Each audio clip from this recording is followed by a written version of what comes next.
Hi there. Vätternrundans, 300 kilometres around Sweden's second largest lake. How do we prepare for this? Now when it comes to training, anything that could have been done, should have been done by this time, so we're not going to talk about that. We'll push that to one side, the training side of it. We'll look at what other preparations we can do and make to give us the most pleasurable ride as possible around this 300 kilometre bike ride. If you're like me, you've been checking the weather app or weather apps leading up to this ride and you're looking for how warm is it going to be or cold, is it going to be wet, is it going to be dry, is it going to be windy, and if it is windy, what direction, how windy. The weather plays a major role in how your ride is going to pan out, and of course we all want the most optimal weather conditions. Now looking at what it's going to be now, I'm going to obviously talk for myself because I can't make a plan for everyone, leaving at different times, going through different kind of weather patches. So I'm starting at 4:45 on Saturday morning. We're going to be a group of about 20 cyclists. Our target is to do the ride in 11 hours. We're going to be riding at a 10-hour tempo, 30 kilometers an hour, and we're going to do 4 stops, 10 minutes each. That will give us 20 minutes over. Hopefully we won't have it, but in case we get any kind of a mechanical failure like a puncture or something, a chain jumping off. Now we just did the half Vättern on Sunday. Some of the people that are doing Vätternrundan with me this Saturday morning did half Vättern with me. We had a good ride. Our goal there was half of the Vättern. We did it in, the target was 5:30, we did it in 5:25, and I can say I felt pretty good. Had a little slight couple of twinges with cramps, so I'm going to be eating a little bit more calcium and magnesium just to get those levels up, and probably eating a bit more salt on the omelettes over the next couple of days as well. Right, so optimal for me, I would love to have a bit of a headwind against me going down to Jönköping, the first 110k. Why? Well, because I'm at my best then, I'm fresh, I've just got on the bike, I'm raring to go, I almost have to hold back, and you should hold back. This part of the course is fast, it's faster than most parts of the course. Even with a headwind against you, it can be fast.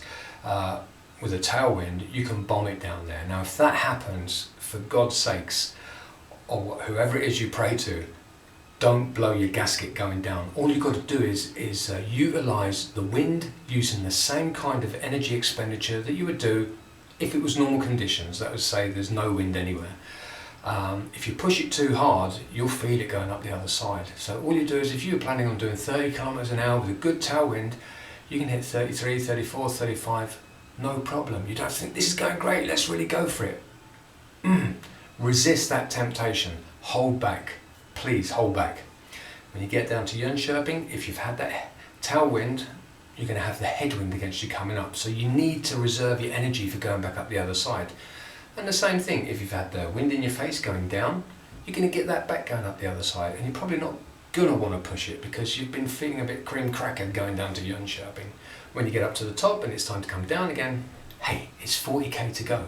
You're running on pure energy after that, you just want to get into that finish, it's not a problem. Yeah, there's some hills. They're short, they're stubborn, they can be quite steep. There's 19 of them. They're not that bad. But when you've done 280k and you're a bit tired, they do get to you. But remember, the finish is close. Okay. What's my group going to be doing? Well, we're going to be making 4 depot stops. We start in Motala. I'm going to be having the usual breakfast. I don't carbo load before Vätternrundan. I just eat my normal food intake. And what I'll do is, on the morning of the ride, I say we're going at 4:45, so I'll try and get to Motala about 45 minutes before, which means I have to leave home an hour and a half before that to get there on time in the car. And I'll have myself a breakfast before I leave. It will be some porridge, possibly a boiled egg, maybe an omelette. That's good stuff. That will keep me full up for quite a long time. So I get to the start, my bottles are filled. I fill these, one with a sport drink and one with an electrolyte drink. The electrolyte will help me keep filled up with the minerals, vitamins, salt and all that sort of stuff. The other one will just be an energy drink. I'm a fan of small bottles, as you might know by now if you've seen me before. Why? Well, because we're going to be stopping at depots, so I can always fill up my bottles.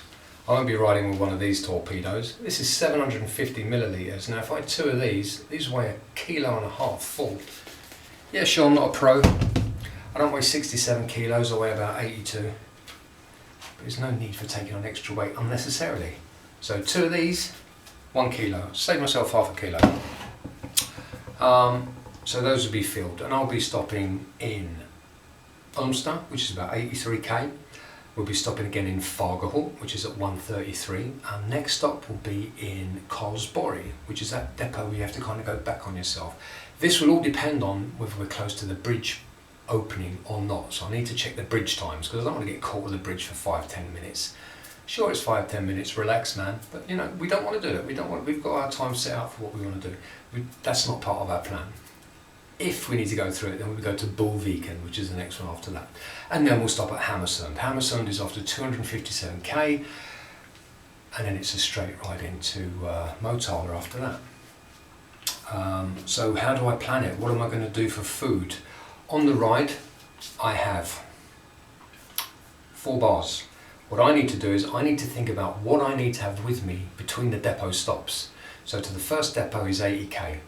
So I've got breakfast in me, I'm pretty full up, I'm going to be drinking from my bottles, we'll be going down, it's pretty chill in the night, don't need that much water, and if you're not sweating a lot, then you don't really, I'm talking for myself, some others may, drink that much. The whole Vättern I did last week, I drank one of those small bottles. I probably should have drunk more, but it just didn't happen that way, and it may be why I got a little bit of feeling of cramp over the last sort of, a certain section of the race.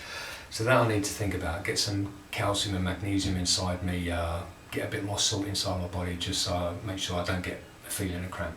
Said that, our goal was 5:30, we did it in 5:25, and it worked out really well.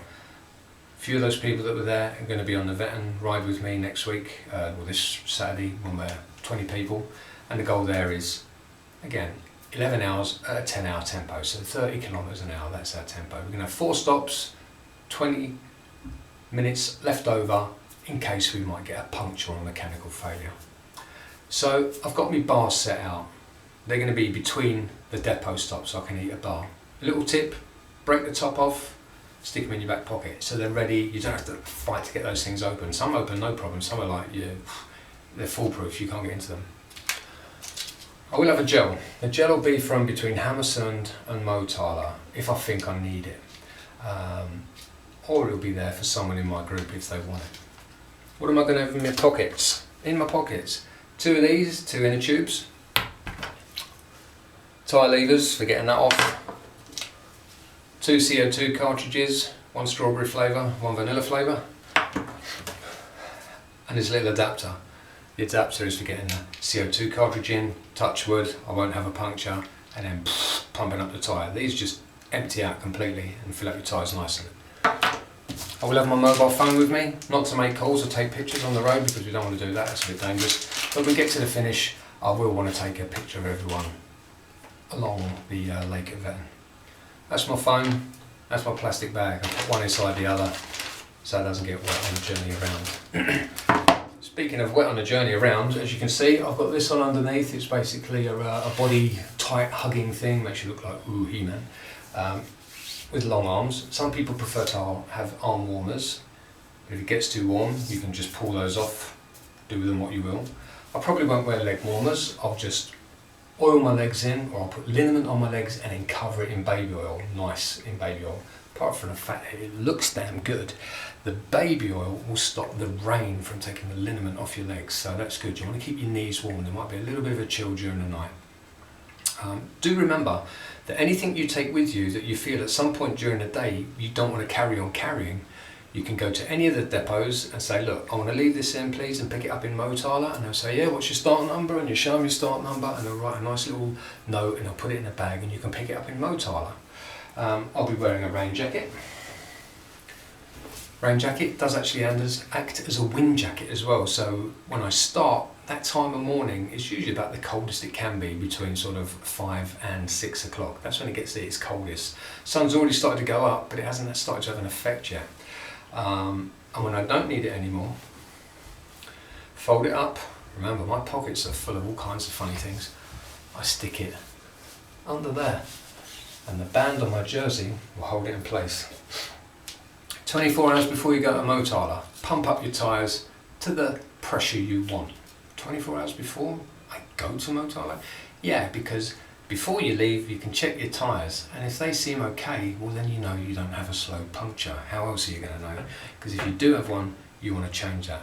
Whatever you do, don't change tyres or inner tubes just for this race, okay? If you're going to do that, you've got to get out and test them. Do a 50, 70k ride first so you know that nothing's going to go wrong. These are the shoes I wear, and I have these lovely little shoe covers. They're actually rain repellent, and they keep a bit of the chill off as well. Now I say rain repellent, if it rains and rains a lot, your feet are going to get wet. There's no way of getting away from that. Whatever you do, I've seen some people say, or I've heard people, and I've seen people do it, and I can say I was guilty of this in 1991, where it rained for about 280 kilometres around the lake. Yeah, I've been doing it for that long. What happens is I put socks on, I put my feet into these freezer bags, I put some like tape around my legs, what I used to use when I was playing football, you know, to keep my shin pads in place, and then put my shoes on. And what happens then is that you sweat from the inside, so your feet get wet anyway, and worse, they stink and they get mushy, and it's like a couple of sponges you're pedaling around on. Ugh, not fun. What have I missed? Oh, I do like to wear a cycling cap because it just makes me feel a bit more pro.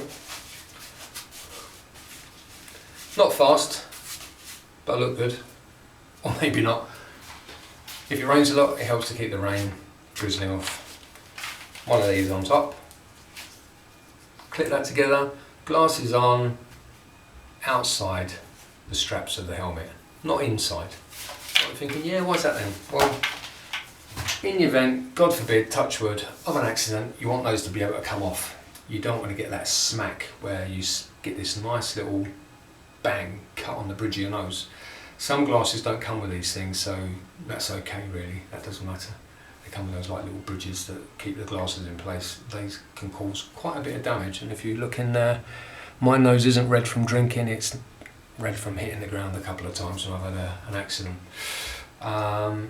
Okay, what more can I tell you? I think that just about covers everything. Obviously, I'm going to wear gloves. Sometimes I don't put them on at the beginning because I like to put them on after about 100k, because then it feels a bit more comfortable, like they're having more of a good effect. I'll have my pulse band on my chest, and if you use a GPS, don't forget to charge it up, and don't forget to turn it off, and then turn it on a couple of minutes before you're going to start. That way you'll maximise your battery. If you like to shave your legs, shave your legs. Why do we shave our legs? Yeah, there's a lot of reasons really. We think it looks good when we do it, but also if you do have a crash, it's nice to be able to tend your wounds with a lot of hairs in it. You put a big plaster on and you've got to rip that thing off. Ouch. I think that just about covers it really. Other than that, when you're out on the road, be sure to be congenial with everyone, talk to people, let them know if you're going to be overtaking them, don't shout, don't have to get angry with people. If someone does something what you think is a bit silly, it probably wasn't intentional. I can't imagine anyone wanting to get under your wheel or wanting to hit the ground and hurt themselves intentionally. We're all looking for a really nice, pleasant ride. So keep your eyes open, rest up, feed up well before you leave, plan your energy intake, keep your bottles filled, keep your bottles small, and keep yourself warm and enjoy your ride. And if you see me at the finish at any point, well, come up and say hello, bonjour or buongiorno or Shiana, all these different languages, and say hi Gary, how you doing? And we'll have a little chat and a coffee and a sausage and a beer and a bit of food.